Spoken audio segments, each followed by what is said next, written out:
تو اس کے اندر اہل بیت کے ذکر کے ساتھ ساتھ صحابہ کرام کا ذکر کرنا یہ واجب ہے، کیونکہ بہت سے لوگ ایسے ہیں جو اہل بیت سے محبت کرنے کا دعویٰ کرنے کے ساتھ ساتھ صحابہ کرام کو نعوذ باللہ من ذالک گالیاں دیتے ہیں، ان کی گستاخیاں کرتے ہیں۔ ابھی محرم الحرام کے اوائل میں ہی شروع کے اندر ایک اہل تشیع نے سیدنا صدیق اکبر رضی اللہ تعالیٰ عنہ کے شان میں عزیت ناک گستاخی کی۔ اس وقت کے اندر ہمیں یہ ضرورت ہے کہ ہم جہاں پر اہل بیت کا ذکر کریں وہاں پر صحابہ کرام کا بھی ذکر کریں۔ برکت کے لیے میں ہر صحابی نبی کی فضیلت اور ان کی شان کے اندر جو ہے میں کچھ ان کی فضیلتیں بیان کروں گا حدیث مبارکہ سے، پھر آخر میں اہل بیت اطہار کی شان بیان کروں گا۔ حضور نبی کریم صلی اللہ تعالیٰ علیہ وسلم کے سب سے پہلے خلیفہ جانشین مصطفیٰ سیدنا صدیق اکبر رضی اللہ تعالیٰ عنہ، آپ کی شان وراء الورا ہے۔ حضور نبی کریم رؤوف الرحیم نے ارشاد فرمایا کہ پوری کائنات میں تمام نبیوں کے بعد جن و انسان کے اندر یہاں تک کہ فرشتوں میں سب سے افضل جو شخص ہے وہ سیدنا صدیق اکبر رضی اللہ تعالی عنہ ہے۔ حضور نبی کریم رؤوف الرحیم نے تو یہ فرمایا، پھر مولا علی کرم اللہ تعالی وجہ الکریم سے کسی نے پوچھا کہ یا مشکل کشا مولا علی کرم اللہ تعالی وجہ الکریم آپ بتائیں کہ سب سے افضل ترین شخصیت حضور نبی کریم کے بعد، انبیاء کے بعد روئے زمین میں سب سے افضل شخصیت کون سی ہے؟ تو مولا کائنات شیر خدا علی المرتضیٰ رضی اللہ تعالی عنہ نے ارشاد فرمایا کہ ہم تک یہ خبر پہنچی ہے اور ہم اس بات کو تسلیم کرتے ہیں کہ نبی کریم کے بعد تمام روئے زمین میں جو سب سے افضل شخصیت ہے وہ سیدنا صدیق اکبر رضی اللہ تعالی عنہ کی شخصیت ہے۔ مولا کائنات شیر خدا علی المرتضیٰ فرماتے ہیں کہ جس نے مجھ کو ابو بکر اور عمر سے افضل جانا میں اس کو بہتان لگانے والوں کی سزا دوں گا۔ بہتان تراش کی سزا فقہ محمدیہ کے اندر شرع مطہرہ نے 80 کوڑے مقرر فرمائی ہے۔ علی المرتضیٰ فرماتے ہیں جو مجھ کو ابو بکر اور عمر سے افضل جانے گا میں اس کو 80 کوڑے لگاؤں گا۔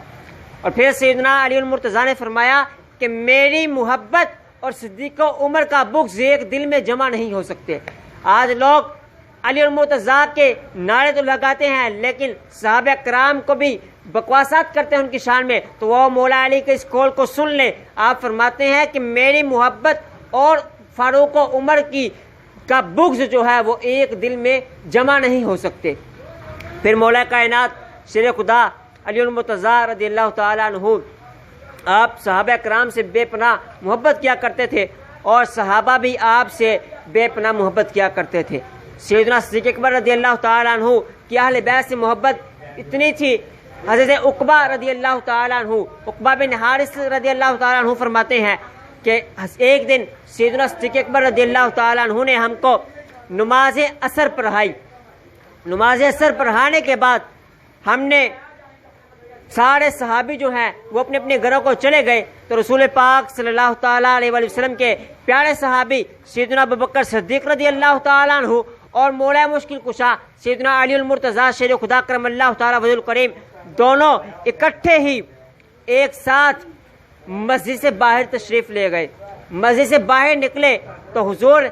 کے پیارے صحابی سیدنا ابوبکر صدیق رضی اللہ تعالیٰ عنہ نے دیکھا امام حسن مجتبی رضی اللہ تعالیٰ عنہ بچوں کے ساتھ کھیل رہے ہیں۔ سیدنا صدیق اکبر رضی اللہ تعالیٰ عنہ نے فرط محبت میں امام حسن رضی اللہ تعالیٰ عنہ کو اپنی باہوں میں لے لیا اور اٹھا کر کیا کہتے ہیں کہ اے علی یہ بچہ ہو بہو رسول اللہ کے مشابہ ہے، تیرے مشابہ نہیں ہے۔ سیدنا صدیق اکبر رضی اللہ تعالیٰ عنہ نے کتنی پیاری بات ارشاد فرمائی۔ تو راوی کہتے ہیں جب سیدنا صدیق اکبر نے یہ بات کہی تو مولا علی رضی اللہ تعالیٰ عنہ کے چہرے پر مسکراہٹ چھا گئی، آپ نے مسکرانا شروع کر دیا۔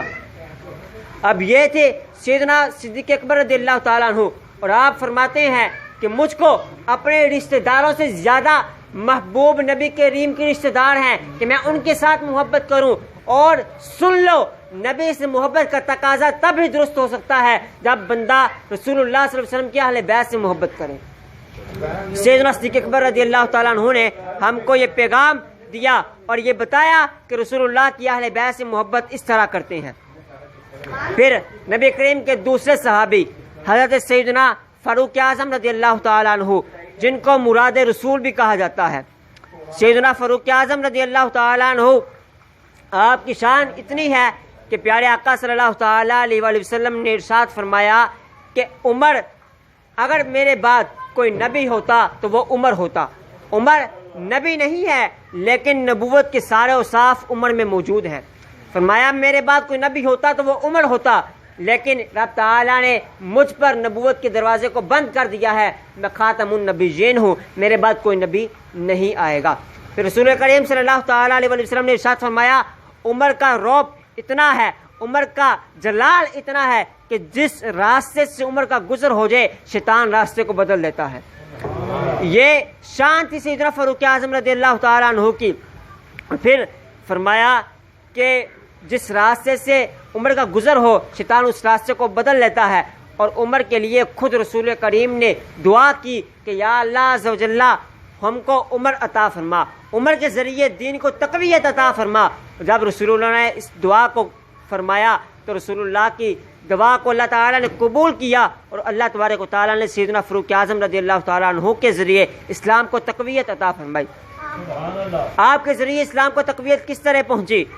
علماء کرام ارشاد فرماتے ہیں کہ جب سیدنا فاروق اعظم رضی اللہ تعالیٰ عنہ نے اسلام کو قبول کیا، اسلام قبول کرنے کے بعد سیدنا فاروق اعظم نے نبی کریم کی بارگاہ میں عرض کی یا رسول اللہ صلی اللہ تعالیٰ علیہ وآلہ وسلم، کیا ہمارا دین اسلام حق پر نہیں ہے؟ نبی کریم نے ارشاد فرمایا بالکل ہمارا دین اسلام حق پر ہے۔ فاروق اعظم نے عرض کی یا رسول اللہ کیا آپ نبی برحق نہیں ہیں؟ نبی کریم نے فرمایا بالکل میں نبی برحق ہوں۔ تو فاروق اعظم نے فرمایا یا رسول اللہ اگر ہمارا دین بھی حق پر ہے، آپ بھی نبی برحق ہیں، تو پھر ہم چھپ کر عبادت کیوں کرتے ہیں؟ آج سے ہم علل اعلان عبادت کریں گے۔ اور اس وقت مکہ مکرمہ میں جب نعرہ تکبیر بلند ہوا تو مکے کے پہاڑوں کے اندر سے یہ آواز گونجی کہ آج عمر نے اسلام کو قبول کر لیا ہے۔ مکے کے سارے کفار یہ لرز اٹھے کہ یہ کیا ہو چکا ہے، تو بتایا گیا کہ آج عمر نے اسلام کو قبول کر لیا ہے۔ پھر آپ نے جب اسلام کو قبول کیا، آپ ننگی تلوار لے کر خانہ کعبہ کے اندر آئے اور آ کر کہنے لگے کہ اگر کسی ماں نے اپنے بیٹے کو شہید کروانا ہو، اگر کسی بیوی نے خود بیوہ ہونا ہو، اگر کسی نے اپنے بچوں کو یتیم کروانا ہو تو وہ آج آ کر عمر سے لڑے، کیونکہ عمر اسلام لے آیا ہے۔ یہ شان تھی سیدنا فاروق اعظم رضی اللہ تعالیٰ عنہ کی۔ اور جب بات آئی اہل بیت سے محبت کرنے کی تو فاروق اعظم رضی اللہ تعالیٰ عنہ اس میں بھی بے مثال رہے۔ آپ رضی اللہ تعالیٰ عنہ نے اہل بیت سے محبت کر کے یہ دکھا دیا کہ نبی کریم کے صحابہ آپس میں محبت رکھتے ہیں، آپس میں ان کے اندر کوئی بھی اختلاف نہیں ہے۔ آپ ایک دن اپنے دور خلافت میں اپنی مجلس میں بیٹھے ہوئے تھے، اتنے میں مولا علی کرم اللہ تعالیٰ وجہ کریم کا اس مجلس میں آنا ہوا۔ سیدنا فاروق اعظم رضی اللہ تعالیٰ عنہ نے اپنی جگہ کو چھوڑ دیا، اپنی جگہ کو چھوڑ کر سیدنا فاروق اعظم رضی اللہ تعالیٰ عنہ کہا کہ اے امیر المؤمنین، آپ نے علی کے لیے جگہ کو کشادہ کیا۔ تو مولا علی کرم اللہ تعالیٰ وجہ کریم نے ارشاد فرمایا میرا علی کے لیے جگہ کو چھوڑ دینا، علی کے لیے تعظیم کرنا کوئی عام نہیں، علی میرے بھی مولا ہے اور قیامت تک تمام مسلمین کے مولا ہیں۔ سیدنا فاروق اعظم رضی اللہ تعالیٰ عنہ کے الفاظ تھے، مولا علی سے ان کی اتنی بے پناہ محبت تھی، اور بی بی فاطمہ الزہرا رضی اللہ تعالیٰ عنہ سے ان کی محبت۔ آپ نے بی بی فاطمہ الزہرا سے فرمایا کہ تمام روئے زمین میں نبی کریم رؤوف الرحیم سے بڑھ کر ہمارے نزدیک معزز اور مکرم کوئی بھی شخصیت نہیں تھی۔ نبی کریم رؤوف الرحیم ہمارے لیے سب سے معزز تھے، سب سے مکرم تھے، اور ان کے وصال کے بعد اب روئے کائنات میں آپ سے بڑھ کر ہمارے نزدیک عزت و مرتبہ والا کوئی بھی نہیں ہے۔ سیدنا فاروق اعظم رضی اللہ تعالیٰ عنہ کی بی بی فاطمہ الزہرا سے اتنی محبت تھی، اور پھر حسنین کریمین سے آپ کی محبت کتنی تھی۔ آپ نے جب اپنے دور خلافت میں سالانہ وظائف کو مقرر کیا تو سب سے پہلے آپ نے حسنین کریمین کے وظائف کو مقرر کیا، اس کے بعد آپ نے دیگر اصحاب کے وظائف کو مقرر کیا۔ ایک دن یمن سے کچھ کپڑے آئے اور ان کپڑوں کو آپ نے پورے مدینہ منورہ میں تقسیم کر دیا، اور بعد میں آپ نے دیکھا کہ حسنین کریمین کے لیے تو کپڑے نہیں ہیں۔ آپ نے فوری طور پر شام کے جو یمن کا جو بادشاہ تھا اس کو کہا کہ حسنین کریمین کے لیے 2 عمدہ قیمتی جو جبے ہیں وہ بھجوائے جائیں۔ علماء کرام ارشاد فرماتے ہیں کہ وہ جو کپڑے پہلے یمن سے آئے تھے وہ اس قدر ان کی جو ہے وہ قیمت اتنی نہیں تھی کہ ان کو سیدنا حسنین کریمین پہن سکیں، وہ کپڑے حسنین کریمین کی شایان شان کے لائق نہیں تھے، اس لیے فاروق اعظم نے وہ کپڑے ان کو شہزادے کونین کو نہیں پہنائے، دوبارہ کپڑے منگوا کر، قیمتی کپڑے منگوا کر حسنین کریمین کو پہنوا کر اس کے بعد سیدنا فاروق اعظم نے ارشاد فرمایا کہ اب عمر کا دل خوش ہو چکا ہے۔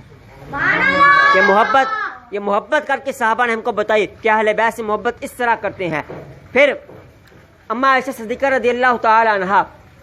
آپ کی اہل بیت سے محبت کا نرالا انداز تھا۔ آپ نے جب بی بی فاطمہ الزہرا رضی اللہ تعالی عنہا کا نکاح حضرت علی المرتضیٰ سے ہوا تو اما عائشہ صدیقہ رضی اللہ تعالی عنہا نے خود مل کر سیدنا فاطمہ الزہرا رضی اللہ تعالی عنہا کے حجرہ مبارک کو مٹی سے لیپا، ان کے گھر کی لپائی اما عائشہ صدیقہ نے کی، اور پھر لکڑی کا ستون گاڑا جس سے آپ نے یہ کہا کہ اس جگہ پر آپ اپنے مشکزے وغیرہ کو لٹکا دیے جائیں، اور اس کے بعد اما عائشہ صدیقہ نے فرمایا کہ ہم نے فاطمہ سے بڑھ کر عزت و مرتبہ والا کسی کو نہیں دیکھا، اور فاطمہ سے کی شادی سے بڑھ کر ہم نے کسی کی شادی کو بھی نہیں دیکھا۔ اما عائشہ صدیقہ رضی اللہ تعالیٰ عنہا سے رسول اللہ بھی بے پناہ محبت کیا کرتے تھے۔ آپ نے اپنے آخری وقت میں اپنی پیاری لاڈلی بیٹی فاطمہ الزہرا سے فرمایا، کیا میری بیٹی، میں جسے محبت کرتا ہوں تو بھی اس سے محبت کرے گی؟ تو جان نثار بیٹی نے کہا کہ بابا جان، یہ کیسے ہو سکتا ہے کہ آپ کی جو محبوب ہے میں اس سے محبت نہ کروں؟ آپ حکم ارشاد فرمائے، میں آخری سانس تک ان سے محبت کروں گی۔ رسول کریم نے ارشاد فرمایا، اے بیٹی پھر اپنی والدہ عائشہ سے محبت کیا کرنا۔ عائشہ سے محبت کا حکم رسول اللہ فاطمہ الزہرا کو دے کر جائیں تو مجھے بتائیں کہ جس کی محبت کا ارشاد نبی اپنی بیٹی کو کر کے جائے تو کیا فاطمہ الزہرا ان سے محبت نہیں کریں گی؟ آج لوگ کہتے ہیں کہ اما عائشہ اور فاطمہ کے درمیان میں اختلافات تھے، ان کے درمیان اختلافات نہیں تھے، بلکہ فاطمہ اور عائشہ رضی اللہ تعالیٰ عنہ بے پناہ محبت کیا کرتی تھی۔ ایک حدیث پاک نبی کریم رؤوف الرحیم کی میں سناتا ہوں، اس کے بعد پھر اہل بیت کی کچھ فضائل اور آج کے دن کے حوالے سے کچھ گفتگو کرنے کے بعد اجازت چاہوں گا۔ حضور نبی کریم رؤوف الرحیم نے اما عائشہ سے یہ روایت ہے، یہ حدیث پاک، آپ فرماتی ہیں کہ ایک دن نبی پاک اپنی ازواج مطہرات کے درمیان تشریف فرما تھے، اتنے میں فاطمہ الزہرا رضی اللہ تعالی عنہا تشریف لائیں۔ ان کے چلنے کا انداز، ان کے آنے کا انداز بالکل حضور کے مشابہ تھا۔ حضور جس طرح چلا کرتے ہیں اسی طرح چلتے ہوئے فاطمہ الزہرا رضی اللہ تعالی عنہا اس مجلس میں تشریف لائیں۔ پیارے آقا نے جب اپنی بیٹی کو دیکھا، دیکھنے کے بعد آپ مسکرائے، تو مسکرانے کے بعد فرمایا، مرحبا بابنتی، اے میری بیٹی خوش آمدید، تشریف لے آئیے۔ جب فاطمہ الزہرا آئیں تو رسول اللہ نے ان کو اپنے پاس بٹھایا، پتہ نہیں کہ ان کو سیدھی طرف بٹھایا یا الٹی طرف بٹھایا، یہ حدیث کے الفاظ ہیں، راوی کو اس میں شک ہے، اور جب راوی کو شک ہو وہ دونوں الفاظ کو دہرا دیتا ہے۔ انہوں نے فرمایا کہ پتہ نہیں کہ رسول اللہ نے اما فاطمہ الزہرا کو سیدھی جانب بٹھایا یا الٹی۔ اس کے بعد جب بٹھا دیا تو رسول اللہ صلی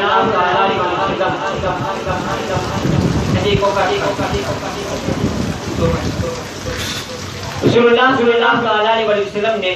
جب فاطمہ الزہرا کو بٹھایا اپنے پاس،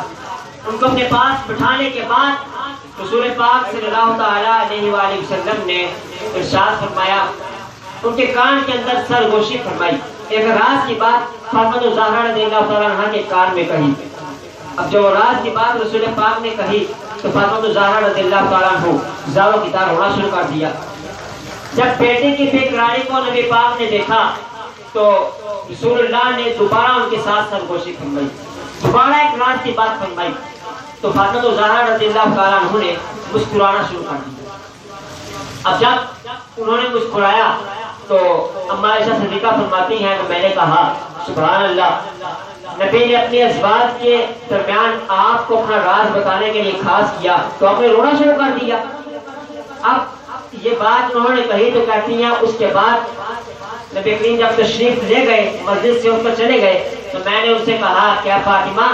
مجھے وہ بات تو بتاؤ جو نبی کریم نے تم کو بتائی تھی اور تم نے رونا شروع کر دیا، پھر کوئی بات بتائی تو تم نے ہنسنا شروع کر دیا۔ فاطمہ زہرا فرماتی ہیں کہ ابی جان، یہ میرے اور رسول اللہ کے درمیان میں ایک راز کی بات ہے، میں آپ کو بھی یہ نہیں بتا سکتی۔ رسول پاک صلی اللہ علیہ وسلم کی جان نثار بیوی نے کہا فاطمہ ٹھیک ہے، اگر یہ راز کی بات ہے تو نہ بتاؤ، بعد میں بتا دینا۔ اب فرماتی ہے جب رسول اللہ کا وصال ظاہری ہوا، آپ کے وصال ظاہری کے بعد بی بی فاطمہ زہرا رضی اللہ تعالی عنہا نے سے میں نے پوچھا اے فاطمہ، اب تو آقا کا وصال ہو چکا ہے، اب تجھے اس حق کی قسم جو میرا تجھ پر ہے۔ اما عائشہ صدیقہ اپنے حق کا واسطہ دے رہی ہے، بی بی فاطمہ سے اما عائشہ کا حق کیا ہے، ان کا واسطہ کیا ہے، وہ رشتے میں ان کی ماں لگتی ہے۔ آپ نے فرمایا فاطمہ مجھے تجھے میرے اس رشتے کی قسم جو تیرا مجھ کے ساتھ قائم ہے، مجھے بتا رسول اللہ کا راز کیا تھا، کیا بات رسول اللہ نے ان کو بتائی تھی۔ اب اس وجہ سے